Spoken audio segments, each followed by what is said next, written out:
एक दफ़ा का वाक़या है। एक शख्स ने अपने दोस्त से मिलने का इरादा किया। उसने अपने दोस्त के घर पहुंचकर जैसे ही घर का दरवाज़ा खटखटाया, एक औरत पर्दे में बड़बड़ाती हुई आई।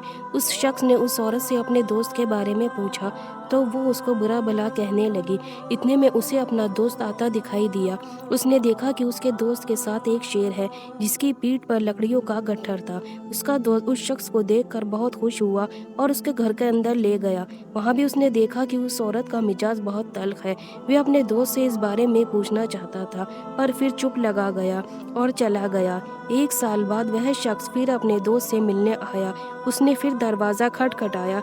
इस दफ़ा फिर एक औरत पर्दे में आई और उसका अंदाज एक गुफ्तगू बेहद हसीन था। इतने में उसका दोस्त आ गया। उसने देखा कि उसके दोस्त के सर पर लकड़ियों का गट्ठर है। फिर वो दोनों घर के अंदर चले गए, जहाँ उस शख्स ने देखा कि उसके दोस्त के घर के हालात बदल चुके हैं और घर में तंगी दिखाई दे रही है। उसने अपने दोस्त से कहा, ना मानो तो एक बात पूछूं। दोस्त ने कहा, ज़रूर पूछो।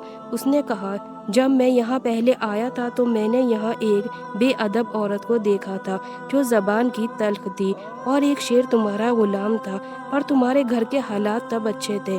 पर अब देखता हूँ एक यहाँ बाअदब औरत है पर लकड़ियों का गट्ठर तुमने खुद उठाया है और तुम्हारे घर में तंगी है। उस शख्स ने जवाब दिया, जिस औरत से तुम पहले मिले थे वो मेरी पहली बीवी थी।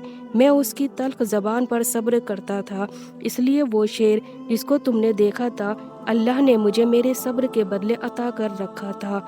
मेरी पहली बीवी गुजर चुकी है। उसकी मौत के बाद से मेरे घर के हालात तब्दील हो गए और जिस औरत से तुम आज मिले हो वो मेरी दूसरी बीवी है। उसका जवाब सुनकर उसके दोस्त को सारा माजरा समझ आ गया। वीडियो अच्छी लगे तो लाइक करें और चैनल को सब्सक्राइब करें।